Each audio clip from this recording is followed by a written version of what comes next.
오늘 우리에게 주신 하나님의 말씀 요한복음 20장 24절서부터 29절까지의 말씀입니다.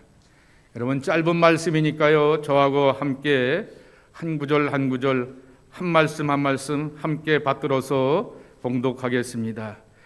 12 제자 중에 하나로서 디두모라 불리는 도마는 예수께서 오셨을 때에 함께 있지 아니한지라. 다른 제자들이 그에게 이르되 우리가 주를 보았노라 하니 도마가 이르되 내가 그의 손에 못자국을 보며 내 손가락을 그 못자국에 넣으며 내 손을 그 옆구리에 넣어보지 않고는 믿지 아니하겠노라 하니라. 여드레를 지나서 제자들이 다시 집안에 있을 때에 도마도 함께 있고 문들이 닫혔는데 예수께서 오사 가운데 서서 이르시되 너희에게 평강이 있을지어다 하시고 도마에게 이르시되 내 손가락을 이리 내밀어 내 손을 보고 내 손을 내밀어 내 옆구리에 넣어보라. 그리하여 믿음 없는 자가 되지 말고 믿는 자가 되라. 도마가 대답하여 이르되 나의 주님이시요 나의 하나님이시니이다. 예수께서 이르시되 너는 나를 본거로 믿느냐? 보지 못하고 믿는 자들은 복되도다 하시니라. 아멘. 하나님의 말씀입니다. 부활절 이후 예수님께서 부활하신 다음에 승천까지의 40일에 대한 사건과 내용들을 우리가 지금까지 계속해서 살펴보고 그 말씀을 함께 나누게 되었습니다. 다음 주일이 예수님의 승천 기념 주일입니다. 그러니까 뭐예요? 오늘까지 부활과 승천 사이에 이 시리즈의 말씀에 그러한 5번째를 함께 나누고자 합니다. 해마다 부활절에 대한 말씀을 묵상하게 되었을 때 여러 말씀들을 이렇게 하나씩 주면서 가슴에 새겨지게 되는데, 올해 부활과 승천 사이의 말씀을 묵상하면서 여러분들과 나누면서 저에게 주시게 되었던 말씀은 뭐냐라고 하면은 요한복음 20장 17절의 말씀입니다. 나를 붙들지 말라 그랬습니다. 그것을 제가 설명을 드렸죠. 붙들다라고 하는 말을 stick to 그랬습니다. 누구에게 매달리다라고 하는 말입니다. 내게 매달리지 말라라고 하는 말입니다. 이게 말이 안 되는 소리죠. 우리가 예수님 붙들고 예수님께 매달리지 누구한테 매달리고 누구를 붙들고 누구에게 하소연하겠습니까? 당연히 우리는 신앙의 사람들이기 때문에 예수님께 매달리고 예수님을 붙드는 것이 우리의 당연한 신앙의 본성인데, 여기 말씀에도 있는 것처럼 나는 아버지께로 갈 거야 빠이 이렇게 하시면서 내게 매달리지 말라라고 하면서 부활의 예수님께서 주님을 만났던 기쁨과 감격에 있는 막달라 마리아를 향하여서 이렇게 거리를 두시고 제껴놓으시면서 나를 붙들지 말라라고 이렇게 말하게 됩니다. 그 말의 본질은 육체적인 예수를 붙들지 말고 부활의 감격과 성령의 능력과 강력하게 역사하시는 힘으로 세상 속에 들어가서 세상을 이기는 자로 살라고 말씀하게 되었던 것입니다. 물리적인 예수님, 몸의 예수님이 아니라 부활의 예수님께서 주시게 되었던 생명과 은총을 우리 안에 간직하면서, 그리고 그 예수님이 약속하시게 되었던 위로부터 내려오는 하나님의 거룩한 영, 성령의 강력한 힘과 능력을 의지하며 세상을 이겨가라 라고 하는 것입니다. 근데 문제가 하나 있습니다. 부활의 감격이나 성령의 강력한 능력이라고 하는 것은 보이지 않는 하나님의 신비라는 사실입니다. 영어로 표현한다면 invisible mystics입니다. 신비로운 것인데, 그것도 설명하기가 참 어려운 것인데 바로 앞에 있는 invisible, untouchable, 이렇게 손으로 이렇게 만져볼 수 있는 것도 아니고 눈으로 이렇게 볼 수 있는 그러한 감격이 이렇게 내용이 아니라고 하는 것입니다. 현대 우리의 삶이라고 하는 것은 물리적으로 보아서 2 더하기 2는 4야, 4 더하기 4는 8이야, 8 더하기 8은 16이야 라고 하면서 딱딱 물리적으로 계산이 떨어지고 정답이 찾아져야 믿고 신뢰하는 과학의 시대 가운데 우리가 살고 있는 것입니다. 어떠한 형상과 그리고 내용과 증거들을 보여주어야지만 믿고 살아가는 그러한 시대 가운데서 보이지 않지만은 우리에게 생명과 용기가 되는 부활의 감격이 있다 그랬습니다. 그리고 보이지 않지만은 하나님의 영이 능력과 거룩한 역사로 함께하니 이것을 붙들고 살아가라 라고 하는 엄청난 도전인 것입니다. 게다가 우리의 신앙과 삶이라고 하는 것이 항상 편안한 것이 아니라 여러 가지로 도전받고 있습니다. 조금 전에도 말씀을 드렸던 과학의 도전을 받기도 하고요, 교회와 신앙의 공동체에 대해서 아주 엄격하고 철저한 윤리적인 기준과 잣대를 대기도 하고요, 사회적인 가치와 기준을 가지고서 교회를 향하여서 재단하고 평가하면서 말 그대로 세상의 교회를 걱정하는 시대 가운데 우리가 신앙생활을 하고 있는 것입니다. 그런 맥락에서 보게 되면은 도마의 질문과 회의와 의심은 우리의 신앙이 어떻게 준비되어야 되는가라고 하는 것을 가르쳐 주기도 하게 됩니다.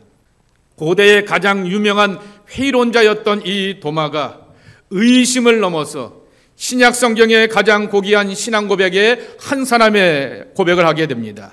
28절이죠. 나의 주님이시며 나의 하나님이십니다 라고 하는 고백입니다. 여러분, 복음서의 3대 신앙 고백 말씀을 드렸죠. 넘버원이 뭐라고요? 마태복음 16장 16절에 있는 베드로의 신앙 고백이십니다. 주는 그리스도시요 살아계신 하나님이십니다 라고 하는 그러한 고백이고요. 두 번째로는 요한복음 1장에 나오게 되는 나다나엘의 고백입니다. 당신은 참으로 하나님의 아들이십니다 라고 하는 고백이고요. 그리고 세 번째로 이렇게 따지게 되었을 때 이제 이 요한복음 20장에 나오게 되는 도마의 고백입니다. 그런데 성서학자들은 서열을 매기게 되었을 때 베드로의 신앙 고백 다음으로 두 번째로 치게 되는 신앙 고백이 바로 이 도마의 고백이라고 하는 거죠. 나의 주님이시며 나의 하나님이십니다 라고 하는 것입니다. 이러한 가장 고귀한 신앙 고백을 드리게 되었던 것을 경험하면서 이러한 모든 것을 이기게 하는 은총과 복이 무엇일까라고 하는 것을 배우게 되는 것입니다. 자, 도마에 대해서 잠시 보겠습니다. 성경에 보게 되면 복음서에서 예수님의 12 제자들 가운데서 가룟 유다를 제외하고 또한 다른 제자들 가운데서 이름은 있으되 그들의 사역과 행적들이 기록되지 않은 그러한 제자들이 몇 명이 있습니다. 그럼에도 이렇게 도마에 관한 이야기도 여기에 보게 되면 별로 기록되어 있지 않고 유일하게 요한복음에만 기록되어져 있는 것을 보게 됩니다.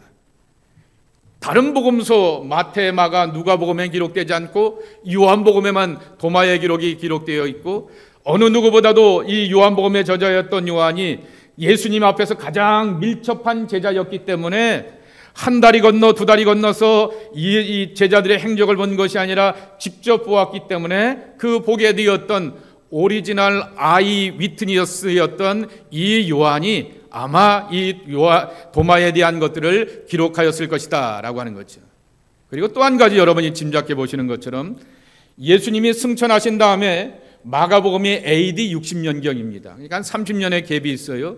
그전엔 뭘로 소개가 되었어요? 입에서 입으로입니다. 글로서가 아니라 입에서 입으로 기록되었고 요한복음이 AD 90년경에 기록되었으니까 30년에서 60년의 그러한 갭이 예수님 승천 사이에 이루어지게 됩니다.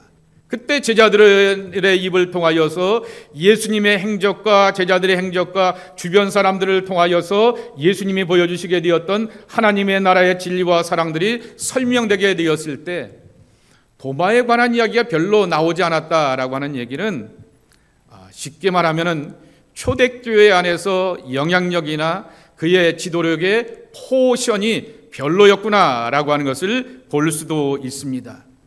그런데 요한복음에 나오게 되었던 이 도마에 관한 이야기를 보게 되면은 그의 성품이 드러나게 됩니다. 요한복음 11장 16절 말씀해 보게 되면은 도마에 운명론적인 체념이 있게 됩니다. 예수님께서 자신의 운명과 미래를 말씀하시면서 십자가에서 죽으심과 십자가에서의 고난을 말하게 됩니다.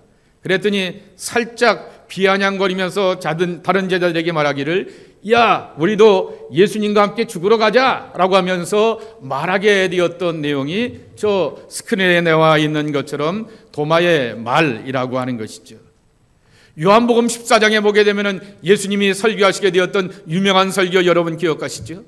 내가 길이요 진리요 생명이니 라고 말씀하시게 되었고, 너희는 앞에 대해서 미래에 대해서 장차에 대해서 염려하지 말라. 내가 아버지의 집에 가서 너희들보다 먼저 처소를 예비하고 집을 예비해 놓고 너희들의 머물 곳을 준비하고 있으니 안심하라 라고 이렇게 말씀하게 되었고, 내가 길이다 라고 이렇게 담대하게 선포하게 되었는데, 도마가 이 예수님의 말씀에 대하여서 요한복음 14장 5절에 이렇게 말씀합니다. 도마가 이르되 주여, 주께서 어디로 가시는지 우리가 알지 못하거늘 그 길을 어찌 알겠삼나이까 라고 하는 것입니다. 가장 진중한 선포를 하시는 그 시간에 가장 시니컬하게 신경질적으로 반응하게 되었던 인물이 바로 도마라고 하는 것입니다. 그런데 그런 부정적인 입을 갖고 있고 예민한 입을 갖고 있고 신경적인 반응을 보이게 되었던 도마의 입에서 오늘 28절 말씀에도 있는 것처럼 예수님, 당신은 나의 주님이시며 당신은 나의 하나님이십니다 라고 하는 확고하고 분명한 신앙 고백이 어디서부터 나왔을까라고 하는 것입니다. 첫 번째, 저는 도마를 이렇게 소개하고 싶습니다. 의심의 용광로를 지나간 사람 도마라고 하는 거죠. 모든 사람들에게는 용광로의 경험이 있어야 됩니다. 예수라고 하는 용광로의 경험이 있어야 됩니다. 어떤 사람은 병들게 되었는데 병을 고침받게 되었던 용광로의 경험이 있어야 됩니다. 어떤 사람은 진로가 막막하여서 아무것도 모르게 되었는데 정말 길을 열어주시게 되었던 선한 목자와 같은 그러한 용광로의 경험을 갖추어야 될 것입니다. 어떤 사람은 수가성 여인과 같이 마음과 마음의 상처를 갖고 정말 꽁꽁 세상을 등지면서 숨어 지내려고 하게 되는데 그를 향하여서 다가와 주시고 품어주시게 되었던 은혜의 용광로, 사랑의 용광로를 경험하면서 회복되어야 하는 것입니다. 그런데 용광로의 가치는 녹아지는 것에 있는 것이 아니라 그 용광로 안에서 새로운 제작자에 의하여서 새로운 목적과 뜻과 그리고 가치를 가지고서 주물대고 만들어지는 데 있다라고 하는 것입니다. 도마는 의심을 갖고 있게 되었고 예수님의 제자가 되었음에도 예수님의 사역에 대하여서 비아냥거리면서 신경질적인 그러한 반응을 보이게 되었던 인물이었지만은 그것조차도 예수님 안에서 녹아지게 되는 그러한 경험을 하게 되었다라고 하는 것입니다. 종종 우리는 믿음의 내적 확신을 잃어버리는 충격들을 경험합니다. 외적 환경에 의한 것도 있지만은 많은 사람들이 서로 간의 신앙관계 속에서 신앙의 본질을 잃어버리게 되고 하나님을 멀게만 느끼게 되는 것입니다. 이와 같은 고민을 우리 앞에 솔직히 내놓으면서 답을 찾아주게 되었던 신앙의 위대한 인물이 하나 있는데 바로 필립 얀시입니다. 이분이 우리나라 말로 내 안에 하나님이 없도다 라고 이렇게 고백하게 되었던 얘기인데요. 이 원제를 보시기 바랍니다. Reaching for the invisible God입니다. 보이지 하나님을 향하여서 이렇게 리칭, 이렇게 손뼉이, 찾아가기, 내밀기, 뻗대기라고 하면서 그렇게 하나님을 향한 갈급한 마음이라고 하는 것이죠. 이 책의 시작을 보게 되면은 자기의 형 이야기를 하게 됩니다. 이 안시의 형이 신학교에 들어가게 되었습니다.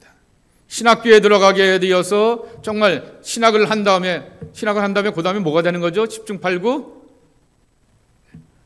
신학교에 대해서 잘 모르시나 봐요. 그 다음 뭐가 되죠? 목사가 되거나 선교사가 되거나 교회에서 리더가 되는 거죠.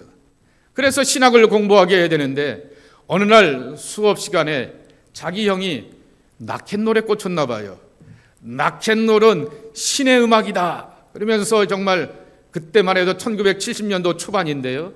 요새야 이렇게 교회 안에서 기타와 드럼이 있게 되지만은 언제나 말씀드렸죠. 제가 군대 군목 시절에 중위 계급을 다고 연대장하고 다퉜다 그랬지 않습니까? 대령하고 다퉜는데 왜냐고 하면은 교회에서 찬양하는데 기타 들고 찬양한다라고 이렇게 연대장이 이렇게 반발을 하게 되어서 다퉜던 기억이 납니다. 그게 1991년도이니까 더 옛날이니까 더 했겠지요. 그래서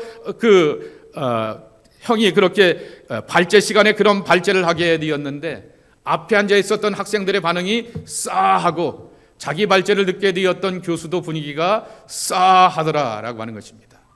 그 다음에 학교에서 이렇게 수업을 하게 되는데 이렇게 동료들이 이렇게 바라보게 되면서 제가 걔야라고 하면서 그렇게 얘기하는 분위기 가운데 있게 되었고 그 학기 말에 성적표가 나오게 되었는데 그 교수로부터 성적은 F학점 이것을 받게 되었다고 합니다.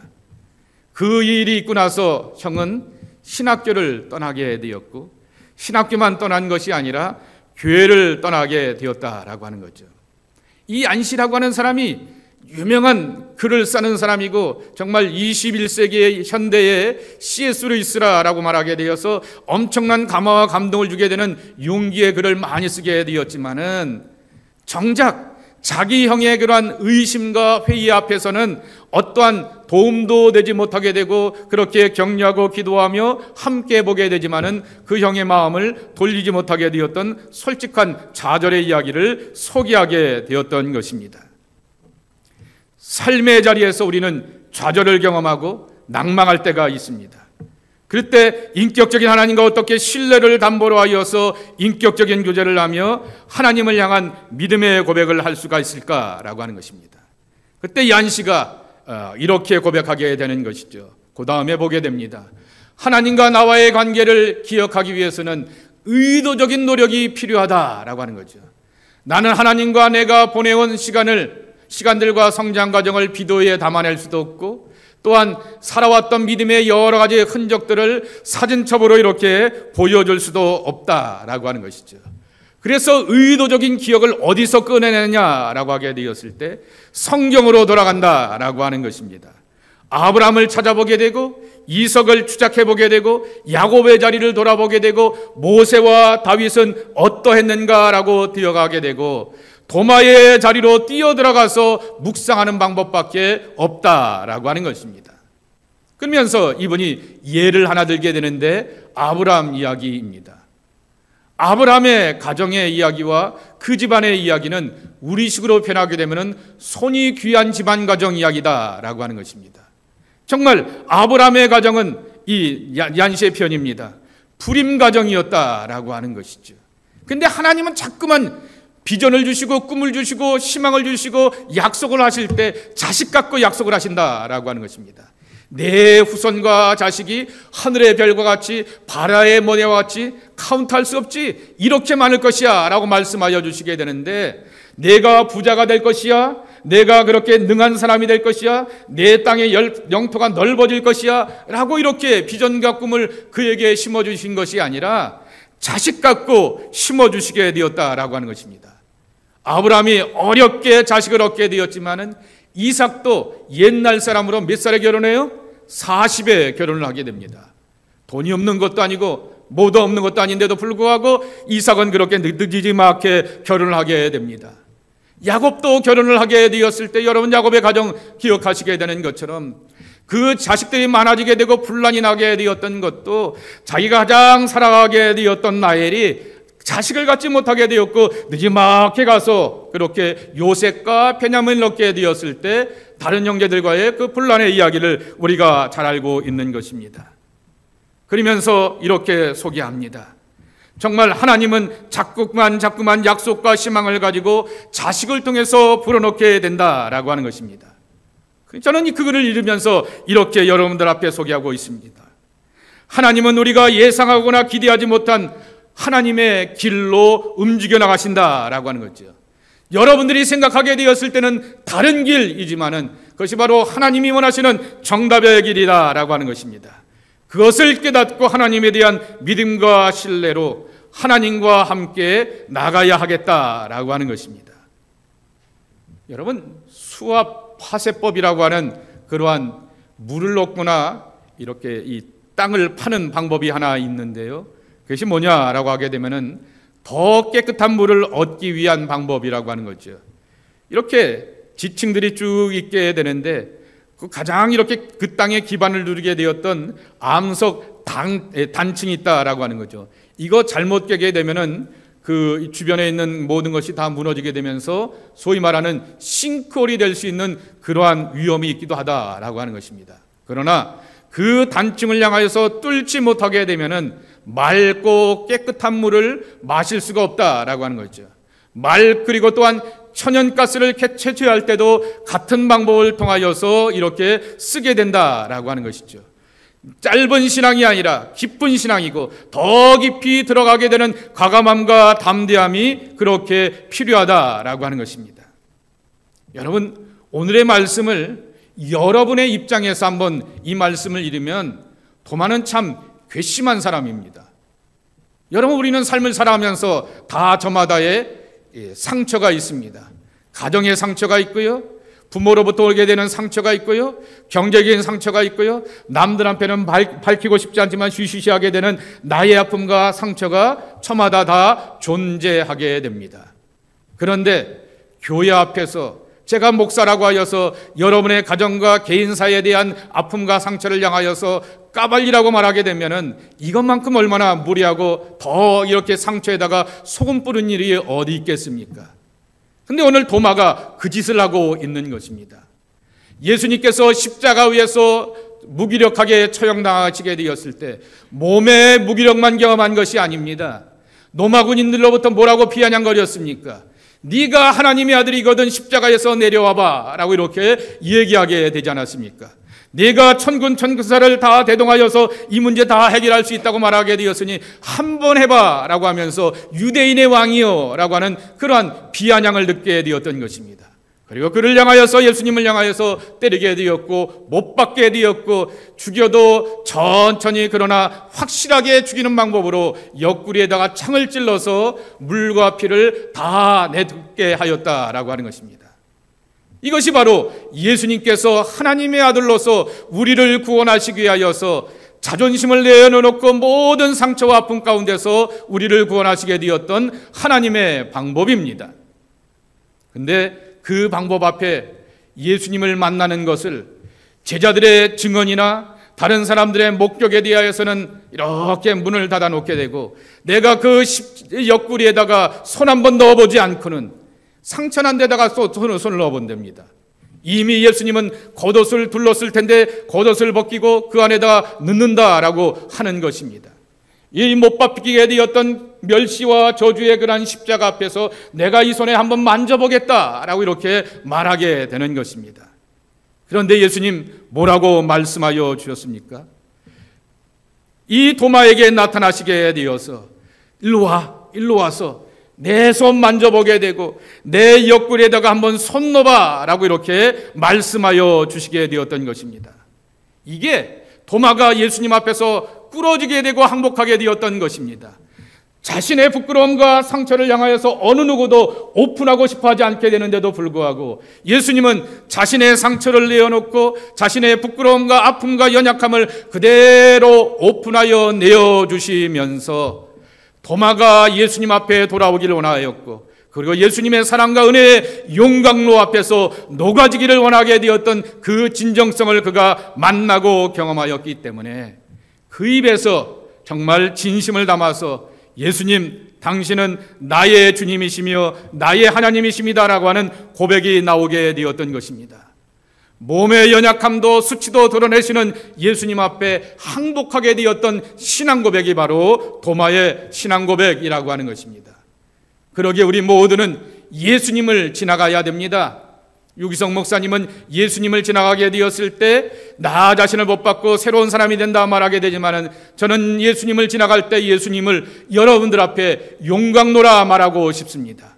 여러분이 갖고 있는 신앙과 삶의 자리 가운데서 연약하고 부정적인 것들 녹아져야 됩니다. 그리고 예수님이 원하시는 모습으로 춤을 내고 막 만들어지고 바꿔줘야지만 우리는 예수님이 원하시는 영광된 삶을 나아갈 수가 있는 것입니다.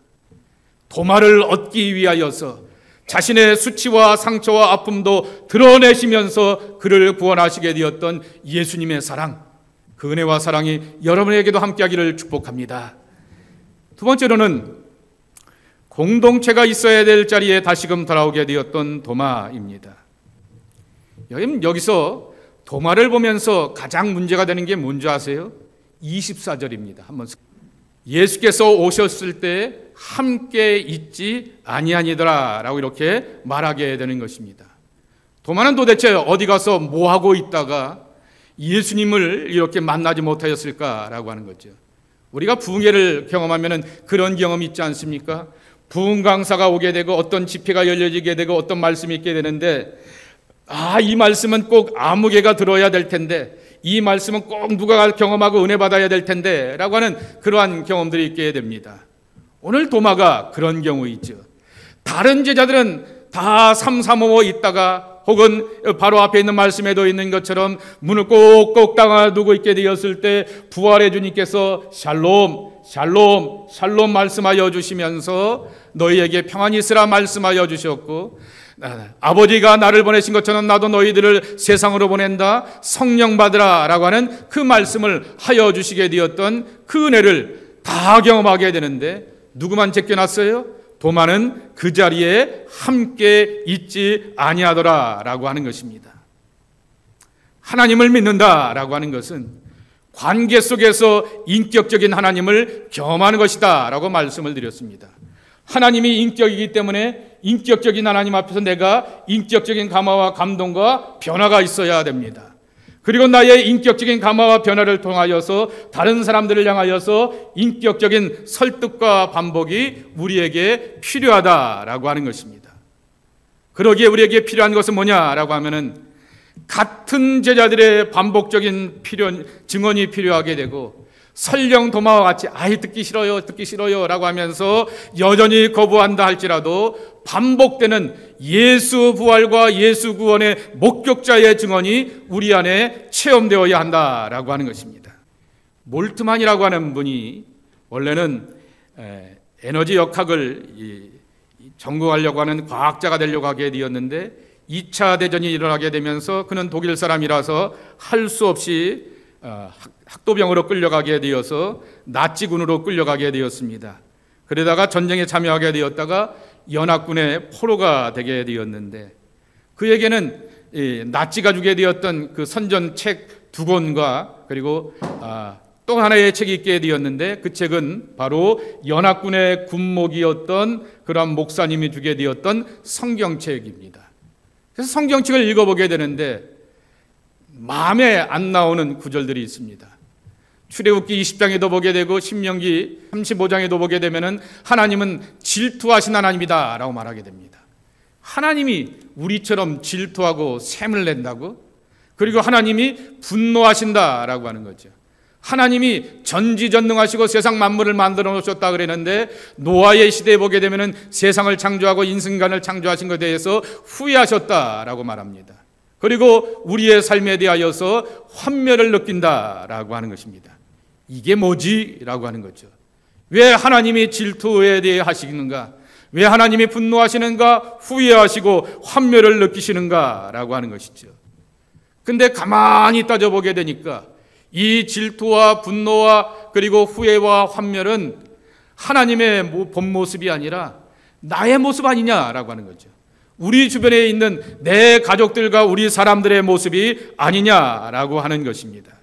그래서 하나님께서 이렇게 우리에게 다가오시게 되었던 것은 이스라엘 백성들의 수준이 이렇기 때문에 그 수준에 맞춰서 다가오시는 하나님이구나라고 하는 것을 깨닫게 되면서 이 문제를 극복하게 되었다라고 하는 것입니다.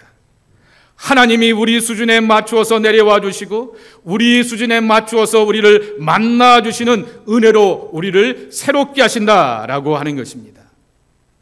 어제 새벽에 말씀해 보게 되면은 여호수아가 모세의 대를 이어서 이스라엘 민족의 지도자가 되었습니다. 근데 이스라엘 민족의 지도자가 되었던 이 여호수아를 향하여서는 모세와는 다르게 통치법을 그에게 가르쳐 주게 됩니다. 민수기 27장 21절인데요. 하나님께서는 모세와는 다르게 여호수아에게는 보통 사람들이 하나님의 뜻을 찾고 구하는 방법으로서 하나님 앞에 나오라 말하게 됩니다. 모세는 정치 지도자로서 이스라엘 민족을 영도하게 되었습니다.